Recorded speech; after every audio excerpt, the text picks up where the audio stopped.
I knew it was coming the second he opened his mouth and started that sentence with, "At your age." Mid-strategy meeting. 11 people in the room. Half of them barely old enough to rent a car without their mom co-signing, the other half, me included, quietly bracing for the next buzzword-laced insult from the new VP. Name's Chase. Of course it is. 34 years old, slick haircut, Yale ring he never stops twisting, and an ego the size of his LinkedIn following. He smirked across the table like he was about to deliver a TED Talk, and said it loud enough for the interns to hear. "We need agile thinkers, not hallway fossils." And just like that, everyone went still. No one laughed. Not even his little yes man Brad. He was staring at me when he said it. Direct hit. And I'll give the man credit, he knew how to throw a punch without lifting a finger. I didn't flinch. Didn't roll my eyes. Didn't offer a sarcastic "gee thanks." I just sat there, pen poised over my notes, like he hadn't just called me obsolete in front of a room full of people I'd mentored through 2 economic crashes and 3 mergers. Thing is, when you've held the walls up this long, you stop wasting breath on termites. Across the table, Marshall, the director of operations, gave me a look. Not pity. Not surprise. Just a quiet acknowledgement. Same from Nora in legal. Even Steve, who hadn't spoken a word since his dog died, tightened his jaw. It wasn't just my warning shot. It was all of ours. Before we go any further, real quick, if you're listening to this and you want more stories like this, tap that subscribe button and give this a like. I know everyone says it, but seriously, 97% of people never subscribe, and it really does help the team keep making these. Alright, let's keep going. After the meeting, Chase strutted out like he'd just rewritten the laws of business. I stayed behind and erased the whiteboard in silence, my own notes still sitting untouched. What he didn't know, what he never bothered to learn, was that I wasn't just legacy staff. I was the reason this place didn't collapse 5 years ago. While he was taking selfies in front of glass buildings labeled innovation, I was knee-deep in the actual machinery of this company. Compliance, vendor negotiations, disaster recovery plans, HR mediation, and the one spreadsheet that could predict our logistics failures 3 quarters out. But sure, I was a hallway fossil. He was the future, right? A future that didn't ask how we got here. That night, I poured a bourbon, sat on my back porch, and pulled up an old document I hadn't looked at since 2019. Title: Contingency Collapse. I wrote it after our last COO panicked and almost outsourced our entire support staff to a firm that turned out to be a front for data scraping. I built the plan quietly just in case. A blueprint for rebuilding from ashes if anyone ever got reckless enough to burn it all down. Chase wasn't the first to underestimate me, but he was about to be the last. By Friday, the first performance refresh memo slid into my inbox like a roach in a lunch bag. Friendly language, cheery formatting, but the subtext was a crowbar to the knees. Reassess contributions, align legacy roles with future-focused outcomes, consider mentorship transitions. Translation: you've got 1 foot in the grave, and Chase is here with a shovel and a team-building workshop. I didn't even blink. Nora got hers the same day. Marshall the day after. By the end of the week, every senior leader with a pension and a spine had been flagged for alignment review.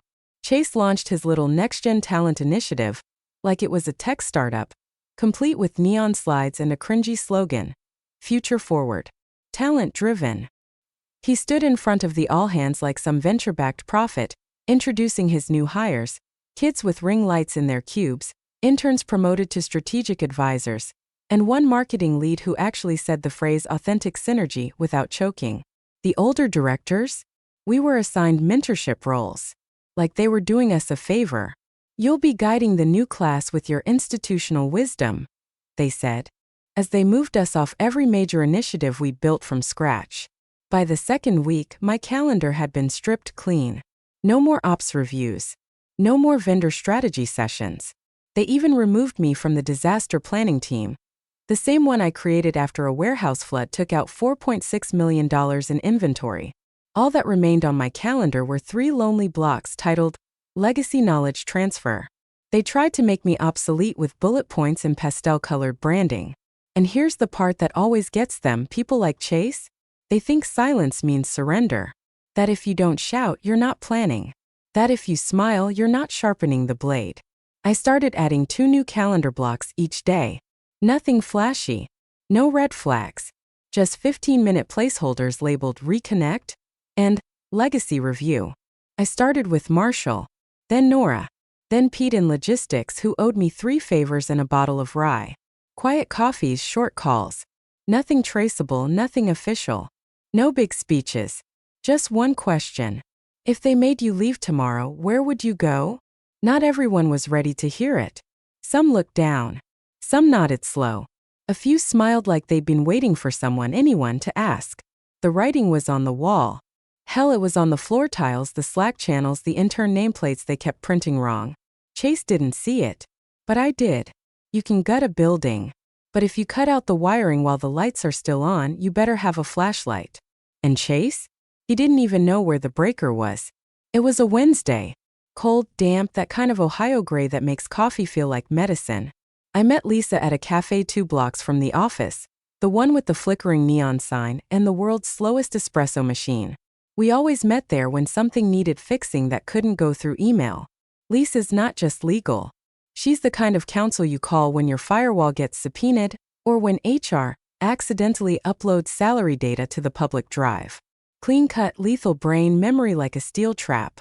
I hadn't even taken my coat off before she asked, "How bad?" I slid a flash drive across the table slow. "Depends how loud it gets." She plugged it into her tablet under the table like we were in a spy movie.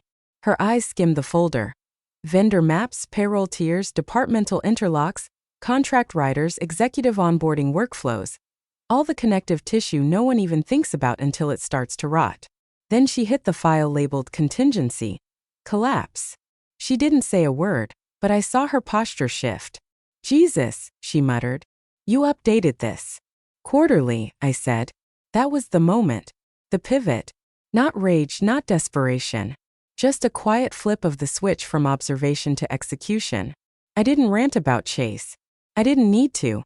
People like him leave a signature. Slashed budgets, chirpy HR surveys, and a rising sea of unread documentation. You can smell the collapse coming if you've been through enough of them. Lisa looked at me, voice low. "How many can you pull?" I stirred my coffee. Enough to crack the beams. Because here's what Chase never understood. I wasn't a department head.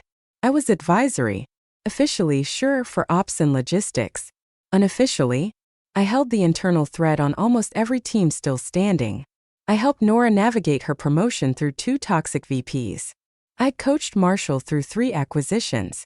I trained Pete's entire department during the flu outage of 2017. Half the board still used the budgeting templates I wrote after the 2008 bloodbath. If I left, it wouldn't be a departure. It would be a controlled demolition. And I wouldn't need to say a word. So I asked the only question that mattered. "If you left tomorrow, where would you go?" Lisa didn't answer.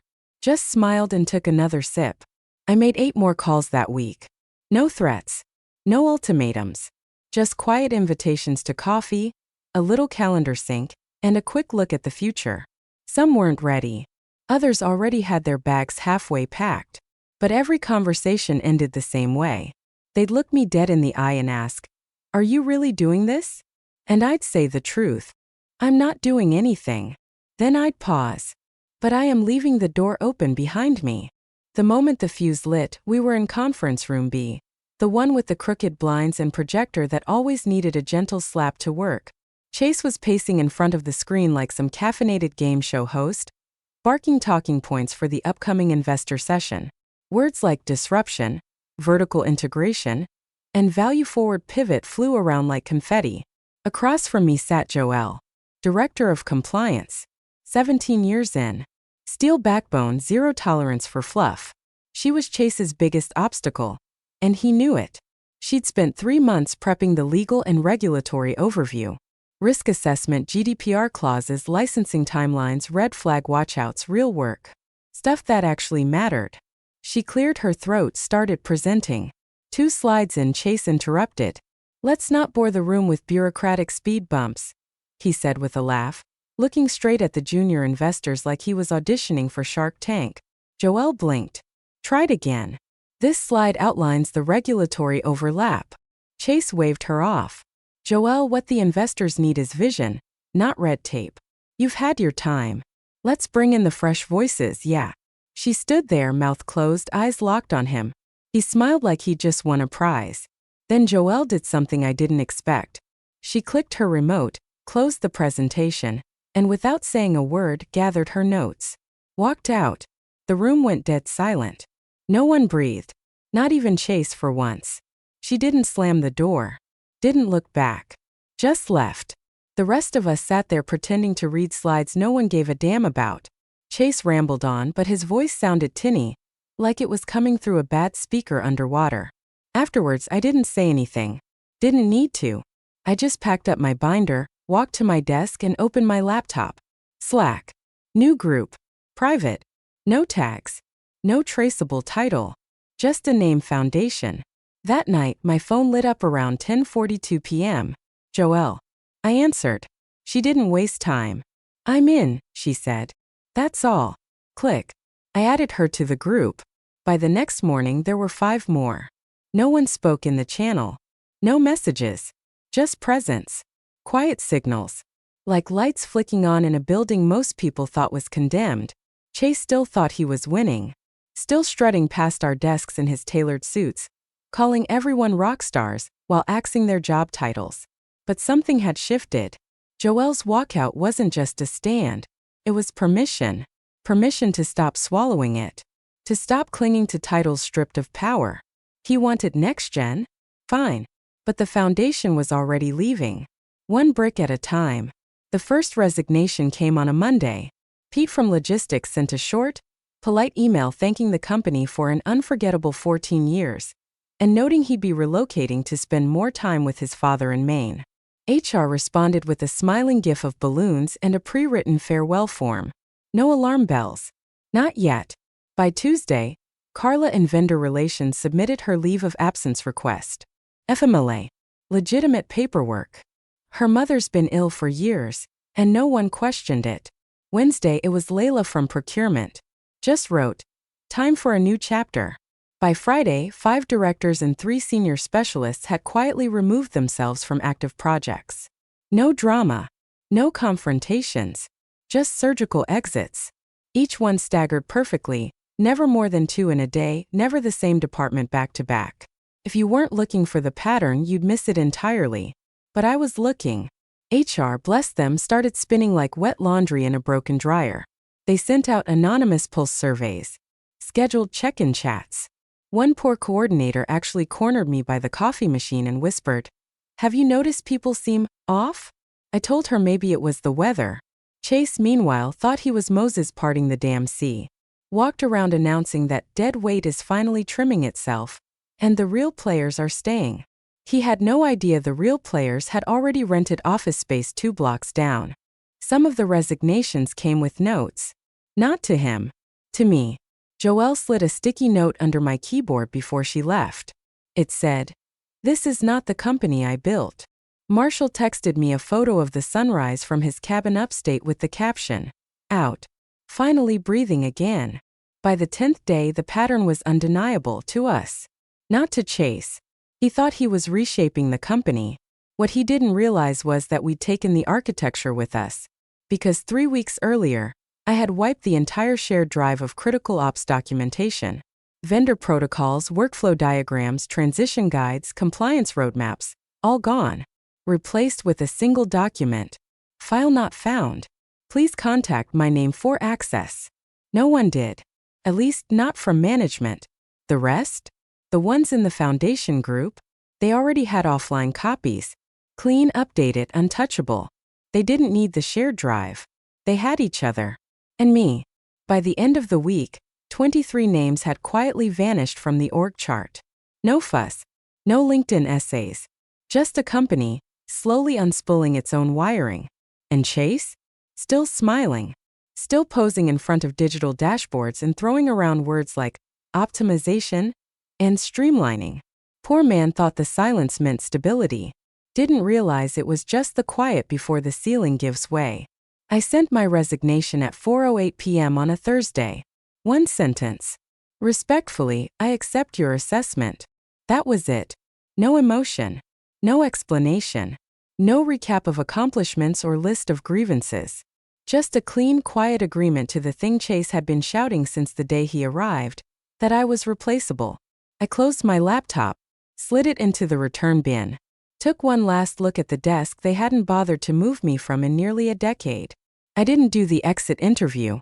I didn't schedule the HR debrief, fill out the satisfaction survey, or pick up the souvenir mug with the company logo. I just walked. Didn't even take the elevator. I wanted the stairs. Floor by floor, I passed through the skeleton of a company that didn't know it was already dead. In the lobby, I nodded to Marcy at reception. She mouthed good luck, like we were in a hospital waiting room. I pushed open the door, stepped out into the autumn wind, and never looked back.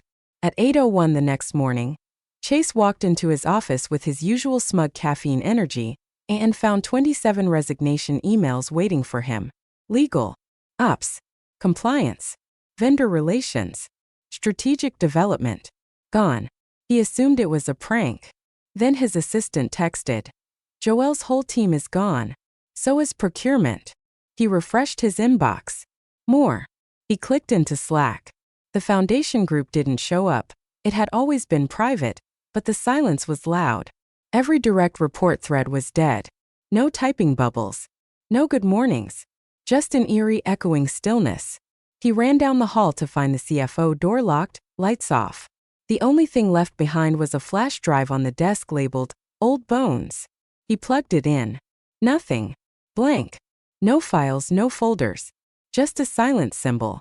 A monument to everything he'd ignored. Chase started calling around. No one answered. People who were always reachable suddenly evaporated. Calendars wiped. Voicemails full. By noon, the office had that feeling you only get during a snowstorm or a power outage. Like something huge had happened, but no one knew who to ask or what came next. He sent a blast email. "Let's regroup this afternoon and realign." Got 3 responses. All auto replies. I was already miles away. Not sipping champagne or basking in revenge. Just breathing. Because it wasn't rage that hollowed the company out. It was neglect. Disrespect. Arrogance. And all I did was accept it, then leave the door open behind me. Turns out, if you dismantle a house brick by brick, the last one out doesn't have to slam the door. The roof just falls in. It started with the batch system glitching. On Monday morning, no one could get into the main ops floor. People stood in the stairwell holding lattes and tapping their plastic rectangles like they were trying to resurrect the dead. By mid-morning, the shared server dropped offline. No SOP access. No invoicing capability. Someone in IT guessed it was a DNS issue, but no one remembered the internal override path. They used to ping Eric for that. Eric left 3 days ago. Payroll processed incorrectly that week. Overpaid 4 people, underpaid 17. Legal couldn't file the quarterly compliance report because the tracker had been maintained by Layla, and Layla's replacement hadn't been on board yet. Which was a polite way of saying, no one knew where the documents were. Vendor contracts started expiring. No one noticed at first. Then packages stopped arriving. Maintenance calls were missed. A facilities invoice bounced. An old vendor, one we'd used for 7 years, emailed legal with a single sentence. "I no longer recognize your authorized contacts. Our liaison was my name." They CC'd their lawyer. Then 2 more vendors followed suit. Internal panic set in like a gas leak. Invisible but deadly. Slack messages piled up on my phone. Unknown numbers. Unfamiliar names. "Hey, I think you worked on the warehouse renewal last year. Can you tell me who the point of contact was? Sorry to bother you. Do you remember how to access the vendor license portal?" One voicemail started with, "I know we haven't met, but I was told you might be able to." I didn't respond. Not out of spite. Just principle. They declared me irrelevant. I was simply honoring their judgment. The board called an emergency meeting that Thursday. I heard about it from Nora, who had left the week before and still had friends on the inside. Chase showed up late, flustered, talking fast. Called everything manageable. Said it was a temporary dip. Promised strategic restructuring. He brought in a management consultant who wore white sneakers with a suit and said things like, "Pivot velocity." The consultant asked where the data lineage maps were. No one had an answer. Asked who managed renewal timing. Silence. They pulled up the internal documentation dashboard. It was still showing access denied, contact admin. And no one knew who the admin was anymore. Because the admin had left. And I was the one who trained him. Not sabotaged. Not deleted. Just gone. The backbone wasn't broken. It had walked out, politely, quietly, and entirely. And now, the body was starting to fold in on itself. The meltdown didn't start with fire. It started with silence.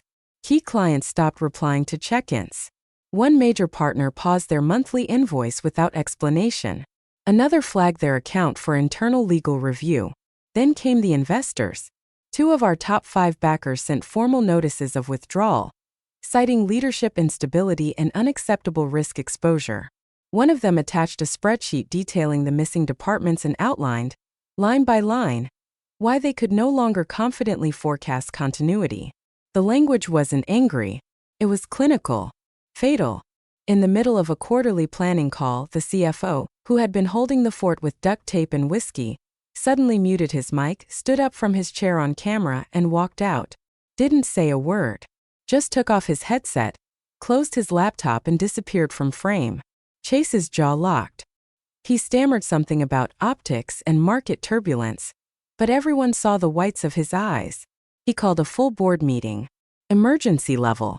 10 people in that glass box of a room, all pretending the heat didn't make their suits stick to their backs. I wasn't there, but I heard about it, every detail. He came in frantic, wild-eyed, flipping between printed spreadsheets and dashboard snapshots like a kid trying to reassemble a broken toy before mom gets home. He accused bad actors of sabotage, said there was a coordinated plan to take him down, slammed the conference table when no one agreed, blamed HR, then legal, then IT. The chairman, a man who'd worn the same gray suit since the 90s and never raised his voice above a whisper, finally leaned back and said, "Son, I don't think you understand what happened here." One of the more senior board members, a woman who had vouched for me years ago when they debated cutting my budget, flipped through a dossier of recent exits. She stopped cold, then looked up. How did we not see she was the structure? The room went silent. Chase sat down. For the first time since he swaggered into our lives, he looked small. Not defeated. Not broken. Just exposed. They pulled up the Next Gen Talent Initiative deck. Slide after slide of buzzwords and models. Then the chairman turned to legal. Who authorized this exactly? Silence. Because here's the twist. Chase had pushed the program through under an executive delegation clause when the prior CEO was out on medical leave. No formal vote. No performance metrics. No risk assessment. Just a signature. His. No one said it aloud, but it hung in the air like static. He burned the bridge while standing on it. And now, with the water rising, there was nowhere to go. The new office smelled like fresh paint and ambition. No corner suites, no corporate art, no towering egos. Just glass walls, whiteboards, and coffee strong enough to restart a dead server. The space wasn't big. About a third the size of the old executive floor, but every inch of it worked. I stood at the front of the room, dry erase marker in hand, a blank canvas behind me. The Keystone Ops logo, simple, sharp, hung proudly above the front desk. No PR rollout. No launch party. Just day one. And 43 chairs filled. Joelle. Marshall. Nora. Layla. Pete. Every single person they called dead weight. Every mind they labeled legacy. Now seated upright, sharp-eyed, and ready. Some had aged 10 years back overnight. Others just looked like they could finally breathe again. One by one, I outlined the new architecture. Leaner systems. Transparent reporting. Flat hierarchy. No open-door policy, we just got rid of the damn doors. They didn't clap. That wasn't our style. But the energy in the room? It was electric. At 9:17 a.m., our receptionist buzzed the front. Clients here. Our first contract, signed 3 weeks before we even installed the furniture, walked in and shook my hand with both of his. He was one of the top accounts from the old company. The one Chase tried to refresh with a TikTok intern and a glossy pitch deck. The client leaned in and said, "I've been waiting for this day." We didn't poach him. He followed, like they all did. Because when the foundation walks out, the weight finds a new home. I stepped back and watched as our team got to work. No ego, No chaos, just competence moving like clockwork. Outside, the old company's building loomed in the distance, but it looked smaller now. Hollow. A relic. I turned to the whiteboard, wrote 2 words. Structure first. Then sat down. And as the room hummed with planning, delivery schedules, and quiet laughter, I finally let myself exhale. They called us replaceable, but we were the architecture, the circuitry, the damn scaffolding. And now, as the camera pulls back and the hum of a rebuilt machine grows louder, I just sit there calm, steady. Voice low. Final line. They thought we were replaceable. Turns out we were the blueprint.